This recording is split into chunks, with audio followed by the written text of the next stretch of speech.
মুখস্থ রাখেন, কাজে লাগবে। জীবনে 3টি জায়গায় মারাত্মক ভুল করেছি, যে ভুলের খেসারাত আমাদেরকে দিতে হবে যতদিন না আমরা এই ভুলকে সংশোধন করছি। 1 নম্বর ভুল করেছি, আমরা ইসলামকে মনে করেছি গতানুগতিক ভাবে একটা ধর্ম, আর কোরআন শরীফকে মনে করেছি গতানুগতিক ভাবে একখানা ধর্মীয় পুস্তক। আর মুহাম্মদ সাল্লাল্লাহু আলাইহি ওয়াসাল্লাম বলেন, সাল্লাল্লাহু আলাইহি ওয়াসাল্লাম, তাকে মনে করেছি শুধুমাত্র একজন ধর্মীয় নেতা। এই 3টি ভুল করেছি জীবনে, বড় ভুল। আপনারা কি আমার সাথে একমত? আলহামদুলিল্লাহ, তাহলেই ওয়াজ শুনে মজা আছে যদি একমত হন। আবার আমি এমন কোন কথা যদি বলি যেটা কোরআন সুন্নাহ বিরোধী, তাহলে যে কোনো লোক লিখিত আকারে হোক, দাঁড়ায় হোক, প্রশ্ন করে আমার কাছ থেকে জেনে নিতে পারবেন যদি আমি ভুল করি। আমি ভুলের ঊর্ধ্বে নই। প্রথম ভুল করলাম, ইসলামকে মনে করেছি একটা ধর্ম, শুধুমাত্র ধর্ম। তো হিন্দু ধর্ম, খ্রিস্টান ধর্ম, ইহুদি, মজুসি, এই যে কত ধর্ম আছে, ওগুলো যেমন একটা ধর্ম, আমার ইসলাম কি সেই রকম ধর্ম? ওদের ধর্ম কিছু পূজা পার্বণ, এই কিছু দেব দেবতা, দেব দেবী ইত্যাদির ঘটনা বলি, এগুলি আছে, কিছু গল্প কাহিনী আছে। সে যে ধর্মগ্রন্থ বলেন, আমি কিছু পড়াশোনা করেছি, বেদ, বাইবেল, ত্রিপিটক, তারপরে মহাভারত, পুরাণ, উপনিষদ কিছু পড়ছি।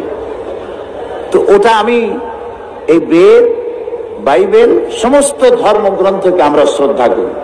আমরা প্রত্যেকটা উপাসনালয়কে শ্রদ্ধা করি, সেটা মন্দির হোক, সেটা প্যাগোডা হোক, সেটা গির্জা হোক, সেটা গুরুদুয়ারা হোক, সমস্ত উপাসনালয়কে সম্মান করি, সমস্ত ধর্মীয় পুস্তককে সম্মান করি, সমস্ত জাতিকে সম্মান করি। আলহামদুলিল্লাহ বলি, আলহামদুলিল্লাহ। যেহেতু ইসলাম হচ্ছে মহাসাগর, উদার, মহাসাগরের মতো উদার, মহাকাশের মতো উদার। সুবহানাল্লাহ। পাগলেরা তারা বলে ইসলাম হলো মৌলবাদ, সাম্প্রদায়িক, হাবিজাবি, এইসব কথা বলে। এগুলো কি পাগল না মাথা গোল, আল্লাহ জানে। তো প্রথম কথা হচ্ছে যে ইসলাম গতানুগতিক কোন ধর্মের নাম নয়, এটি একটি পূর্ণাঙ্গ জীবন ব্যবস্থা, কমপ্লিট কোড অফ লাইফ, পূর্ণাঙ্গ জীবন ব্যবস্থা। ইসলাম মানুষের জীবনের কোন খণ্ডিত অংশকে শাসন করে না, নিয়ন্ত্রণ করে না, গোটা জিন্দেগিটাকেই নিয়ন্ত্রণ করে। সুবহানাল্লাহ। তাহলেই আমি মুসলমান। একটা দৃষ্টান্ত দেই, গরু আছে না বগুড়ায়, গরুরে যদি না বাঁধেন তাহলে গরু তো চেনে না যে আপনার জমিন কোনটা আর অন্যের জমিন কোনটা। সে নিজেরটাও খাবে, মালিকেরটা, অন্যেরটাও খাবে, ঠিক না? বোঝে না বলেই তো আপনি দড়ি দিয়ে বাঁধেন। দড়ি দিয়ে বাঁধে থইলে সে তার নির্দিষ্ট এরিয়ার দড়ি যদ্দূর যাবে অদ্দূর খাবে, এর বাইরে যাবে না। আল্লাহ তাআলা গরুর থেকে মানুষকে সম্মান দিয়েছেন, মর্যাদা দিয়েছেন, সেই জন্য প্রকাশ্য কোনো দড়ি দিয়ে বাঁধেন নেই। আল্লাহ তাআলা একটা অদৃশ্য দড়ি দিয়ে বাঁধছেন, সেই দড়িটার নাম হলো ঈমান। সেই দড়িটার নাম কি? ঈমান। লা ইলাহা ইল্লাল্লাহু মুহাম্মাদুর রাসূলুল্লাহ। পড়েন লা ইলাহা ইল্লাল্লাহ, লা ইলাহা ইল্লাল্লাহ, লা ইলাহা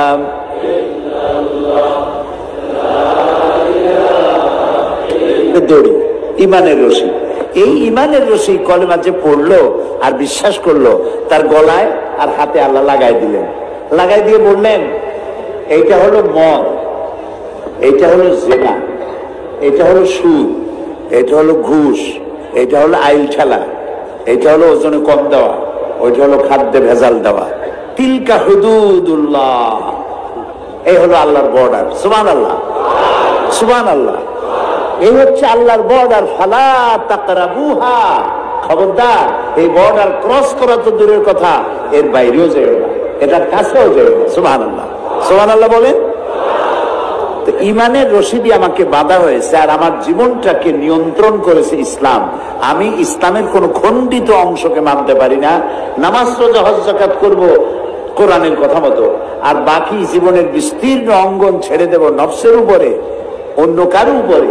এটা আর যাই হোক মুসলমান হইতে পারবে না, এটার নাম ইসলাম নয়। বুঝে আসছে কথা? তাহলে ইসলাম গতানুগতিক ভাবে অন্যান্য ধর্মের মতো একটি ধর্ম নয়, এটি পূর্ণাঙ্গ জীবন ব্যবস্থা গেল এক। 2 নম্বরে এই কোরআন একে মনে করেছি ইবাদতের কিতাব। এখানে নামাজ আছে, রোজা আছে, হজ আছে, যাকাত আছে, এটা ইবাদতের কিতাব। আচ্ছা ভাই, আপনার কমন সেন্সকে জিজ্ঞেস করুন, আপনার সাধারণ জ্ঞানকে জিজ্ঞেস করুন, শুধু যদি নামাজ, রোজা, হজ, যাকাতের কথা হয় তাহলে তো এক পারা নাজিল করলেই হইতো। বলেন আপনারা, এক পারায় হইতো না? সেই তো বেশি, টু মাচ, নামাজ, রোজা, হজ, যাকাত। কিন্তু 30 পারা নাজিল হইল কোরআন শরীফ। যেখানে এক পারা নাজিল করলে হইতো, সেখানে 30 পারা আল্লাহ নাজিল করলেন। তাহলে কোরআন শরীফটা আছে কি সেটা তো আমাকে বুঝতে হবে। এটা বেদ না, এটা বাইবেল না, এটা ত্রিপিটক না, এটা জিন্দাবিস্তা না, এটা কোরআন। এটা কি বলে? এটা হচ্ছে কোরআন। এর মধ্যে সব আছে যা অন্যদের কাছে নাই। অন্যরা, আমি আগেই বলেছি, আমি কিন্তু কোন ধর্মকে, কোন ধর্ম পুস্তককে কখনো খাটো চোখে দেখি না, জীবনেও দেখিনি, আজও দেখবো না, ভবিষ্যতেও দেখবো না।